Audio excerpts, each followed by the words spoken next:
She came not to listen, but to corner. Clara Jameson, veteran journalist, intellectual assassin, the one who made bishops resign and presidents squirm, walked into the Vatican's global broadcast room with a single goal: expose Pope Leo XIV. To the public, it was framed as a conversation. A polite discussion on the future of faith. But beneath the rehearsed smiles and shared water glasses, something more electric was pulsing. She believed the Church had grown soft in its silence. And now that this Pope, this former street priest from Naples, had dared to change 10 centuries-old traditions, she smelled opportunity. Not revival. Not reform. Weakness. The world tuned in to see a man unravel. What they saw instead was the unraveling of assumptions. Because Pope Leo XIV did not dodge her fire. He stood in it. And not with defiance. Not with PR polish. But with something almost unrecognizable in modern leadership. Sorrow, clarity, and the kind of moral authority that does not shake under lights, questions, or applause. What followed was not a debate. It was revelation. His answers did not defend himself. They defended the forgotten. They lifted the veil on why these 10 shocking reforms had been made. And each answer pulled the audience deeper into a story they didn't know they were part of, a story about power, silence, mercy, and the cost of standing where others have fallen. By the time Clara realized she wasn't in control, it was too late. The world had already shifted. Not in politics. Not in theology. But in something far quieter. In the question that no one dared ask before: what if the Church didn't need to return to strength, but to Christ? If that unsettles you, good. It means your conscience is still awake. Stay. Watch. Because the silence that followed this interview wasn't empty. It was sacred. Pope Leo XIV. Matteo di Lorenzano, before the white robe found him, was not the man they wanted. He was the man the street wept for. Born into the crumbling corridors of Naples' industrial shadows, Matteo grew up watching priests with silver tongues pass by starving families with silent hands. He never forgot the names of those who were buried without prayers because their poverty was louder than their faith. He never climbed for power. He washed the feet of heroin addicts, preached to half-empty pews, and spent Christmases in forgotten shelters. He was ordained not to be seen, but to see. The Curia whispered about him for years. Called him undisciplined. Too lenient. Too emotional. But the conclave came at a time when scandal bled through every marble hallway. And somehow, perhaps out of desperation, perhaps divine mercy, they raised a shepherd from the slums to the chair of Peter. His first decree stunned them. We will not be a museum of purity. We will be a field hospital for the wounded. And with those words, the winds shifted. He overturned expectations like tables in the temple. Reassigned cardinals cloaked in silence. Met with the families no previous pope had dared to name. Invited the world not into policy, but into penance. And that made him dangerous. Not to the atheists, or the sinners, or the secular world. But to the powerful. To those who had built the Church into a fortress. Rather than a home. Enter Clara Jameson. A journalist forged in war zones and parliamentary scandals. The kind who didn't just ask questions. She loaded them like bullets. She had exposed billion-dollar frauds. Brought down prime ministers with a single interview. And she believed this pope, this unpredictable reformer with soft eyes and unpredictable moves, was next. The setting was not accidental. Rome. The Global Morality Summit. A grand stage built of glass and screens, where leaders of every major religion, ideology, and philosophy would be watching. And there, under lights that did not blink, between velvet chairs and a camera crew trained not to flinch, Clara waited. Her notes were precise. Her goal was clear: to force Pope Leo to justify the 10 reforms that had turned traditionalists into enemies and progressives into skeptics. This wasn't journalism. This was Judgment Day. He knew it. She knew it. And so did the world. This would not be a debate of facts. It would be a confrontation of consciences. And from the moment their eyes met, it became clear, only one of them had come ready to be wounded. If you think faith is just for saints and silence, this Pope will prove you wrong. Subscribe if you're willing to wrestle with what it means to truly lead. And if not, explain your reason below. Because passivity is permission. Clara began not with a strike, but with a smile. Measured, delicate, the kind that disarms more than it greets. Her voice was warm, touched with admiration, but trimmed sharp with intent. Your Holiness, she began, her tone almost reverent, you've made more changes in 18 months than some popes have dared in entire reigns. Are you, leading a church into the future, or simply disrupting what has lasted for centuries? Leo did not flinch. His hands were folded loosely in his lap, the papal ring catching only the edge of the studio light. His voice, when it came, did not rise. It settled. The gospel, he said, has always disrupted what comfort protects. It was not a rebuke. It was a remembering. But Clara heard what was underneath. And it unsettled her. She leaned forward slightly, more curious than confrontational. Some say you've blurred the lines. You've allowed female theologians to address the synod floor. You've invited Muslim leaders not just to observe, but to speak at Vatican dialogue. Are you rewriting tradition? There was a beat of silence, not stalling, but honoring the weight of the question. I am not rewriting, Leo said quietly. I am returning. Christ broke barriers we've rebuilt. It was the kind of answer that refused to wear armor. It offered no statistics. No strategic defense. Only conviction shaped by time and ache. Clara nodded, as though impressed, but her expression had shifted. The warmth remained on her lips, but her eyes sharpened. Not with malice. But precision.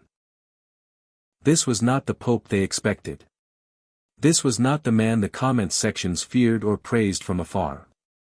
He was not defending his office. He was indicting the silence it had once stood on.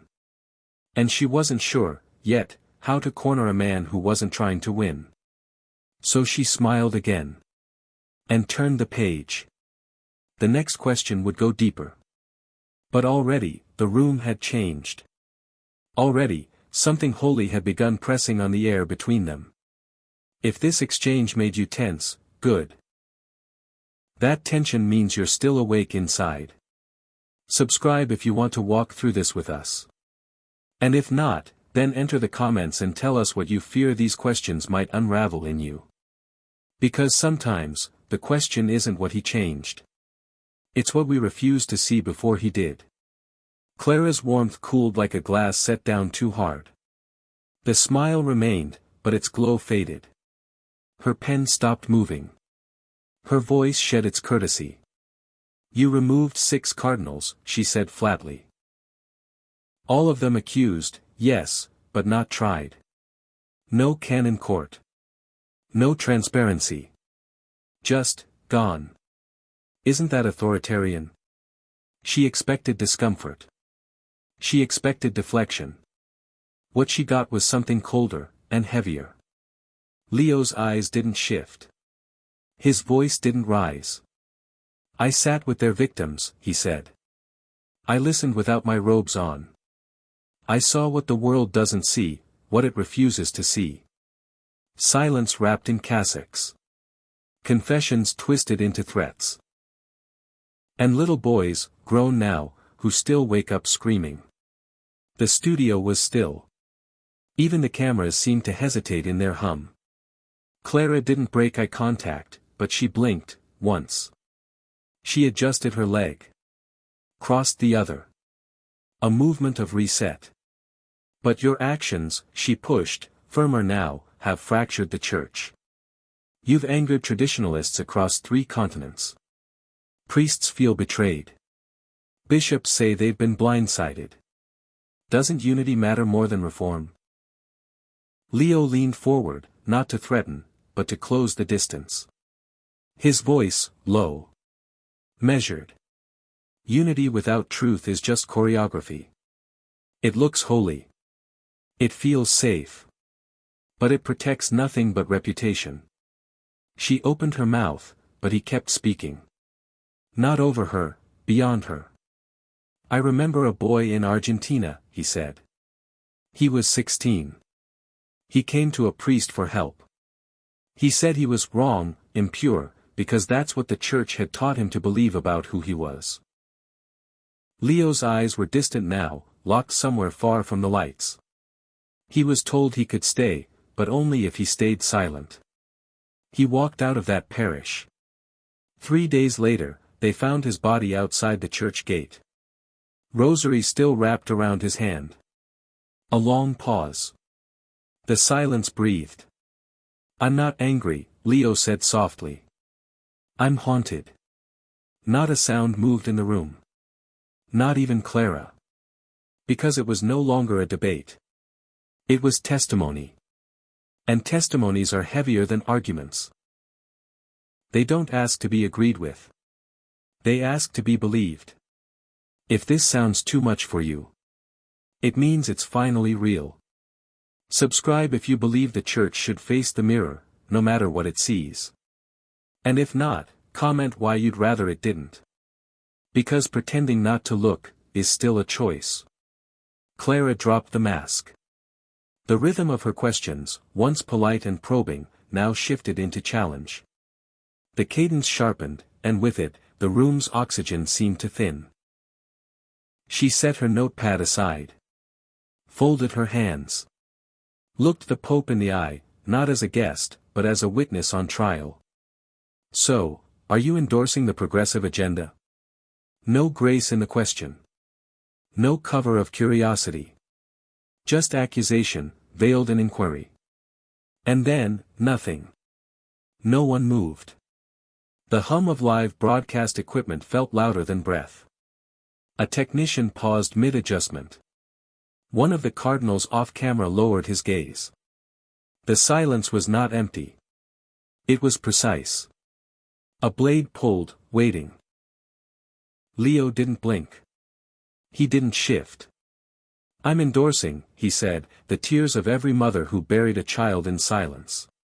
His voice did not rise. His face did not change. But something ancient and aching passed through the words, something heavier than any policy or doctrine. Clara sat back, folding one arm. Still firm. Still watching. You know what they say, she continued. That you've become a puppet for secular politics. That you've traded sacred tradition for public applause. That the world loves you because you've stopped defending the church. Leo looked down, just for a moment, perhaps to collect the weight of what she'd said, or perhaps to remember who he was answering for. Then he looked up. The light caught the lines in his face, lines that did not age from office, but from funerals, and crisis calls, and stories no camera had ever recorded. I've held the hand of a raped nun in South Sudan, he said. I've walked through the remains of churches that were set on fire, with children still inside. I've buried priests who died coughing in isolation, too sick to speak their final words. And I've listened to men, broken by guilt, tell me what they did behind locked sacristy doors. He breathed once, slow. Steady. If compassion makes me political, he said, then Christ must have been radical. It wasn't a defense. It was a declaration. He didn't say it to win. He said it because he could no longer afford not to. And in that moment, Clara Jameson, trained to pierce the armor of kings and CEOs, said nothing. She didn't smile. She didn't pivot. Because this was no longer about image. This was about truth, the kind that doesn't trend. The kind that survives crucifixion. If his words moved something in you, don't just watch. Subscribe to Faith Hidden Stories. And if you won't, go to the comments. And tell us, what are you trying not to feel? Because the hardest truths are the ones we recognize in our silence. Clara didn't flinch, but she recalibrated. Her tone softened, yet her words came sharper. Measured. Strategic. But by opening these doors, she said, aren't you diluting doctrine? Allowing ambiguity into sacred spaces? If anything can belong, does anything still mean what it used to? It was the question so many wanted her to ask. Not the bold, offensive jab, but the whisper of doubt behind stained glass. Have we gone too far? Leo didn't answer her. Not at first. Instead, his gaze shifted, slowly, deliberately, away from Clara and into the lens. He wasn't speaking to her anymore. He was speaking to the living rooms. The parish halls. The lonely soul watching this from a phone screen in the back pew of a church they hadn't entered in years. You confuse walls with strength, he said. I serve a Christ who broke them. The air tightened. No one moved. They said he touched lepers too freely. Ate with whores too publicly. Spoke with women too often. They accused him of blasphemy because he dared to see holiness in the unclean. And they killed him for it. Leo's voice did not waver. It deepened. Settled into something ancient. You think truth is diluted when shared. But truth is not wine. It's not weakened by pouring. It's fire. And fire, when shared, does not shrink. It spreads. He turned back to Clara. Not to confront, but to invite. And then, with a voice quiet enough to make the cameras lean in, why does defending the unseen make you uneasy? Her lips parted slightly. Just enough to speak. But nothing came. Her eyes dropped, not in defeat, but recognition. Something unnameable crossed her face. A flicker of old conviction, perhaps. Or old pain. The studio didn't breathe. Even the lights seemed dimmer, as if unsure whether they should still be watching.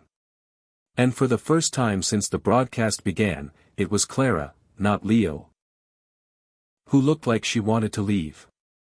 If you think truth should comfort you, you've mistaken it for flattery. Subscribe if you're ready for truth that convicts. And if not, comment what you're afraid grace will show you. Because not everyone who walks away from the church was pushed. Some were invited back, and simply never answered. Leo's voice, once firm as stone, now settled into something gentler, weathered, warm. Not weaker. But deeper. As though he was no longer answering a question. He was remembering something sacred. This isn't about policy, he said. It isn't about power. Or pleasing factions. It's about the church remembering its first love. There was a stillness in his posture, but not resignation.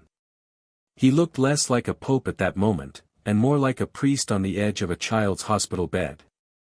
Not defending a kingdom, just holding the last candle where hope was flickering. He turned to the camera again. Slowly. And this time, he didn't speak to the world. He spoke to you. This isn't about Clara, he said. It's about you. Your story. Your pain. And whether the church still has the courage to walk beside it, without fixing it, silencing it, or branding it with shame. He paused there. Not for effect. But to let the dust of his words settle in the corners of whoever was still listening. Then came the final line. Soft. Firm. Immovable. We don't need more purity tests. We need more broken people, who still believe in sacred things. And with that, the broadcast faded into silence. Not applause. Not summary. Not spin. Just quiet. Holy, piercing quiet. Subscribe to Faith Hidden Stories if you still believe love, not control, should lead the way. If you don't, comment why you've stopped believing that's possible. Because if you once believed, even for a moment, that means the ember is still there. What would you have said if you were in that room? Would you have looked at the man in white and seen a rebel, or a redeemer? Would you have leaned forward, heart pounding, as he spoke of brokenness and fire? Or would you have shifted in your seat, uncomfortable with the sound of truth wrapped in grief? Would you have applauded Leo for remembering the forgotten? For naming what others still bury beneath liturgy and lace? Or would you have walked out, like many did, silent, shaken, unsure whether this was bravery or betrayal? But beyond the clapping, beyond the tension, beyond the headlines and the 10 reforms that sparked 1,000 debates, there is the question no one else is asking: would you let your children grow up in a church that plays it safe, or one that risks everything to be like Christ? Not the Christ of golden crosses and polished sermons, but the one who bent to write in the dirt, who touched the unclean, who spoke in riddles that unsettled the religious and comforted the ashamed. What kind of church do you want to leave behind? What kind of truth are you willing to sit with, even when it costs? May we all seek truth with humble hearts. And may we never mistake silence for peace. Subscribe to Faith Hidden Stories, not for content, but for conviction. And if you still won't, tell us below. Because silence is your sermon now.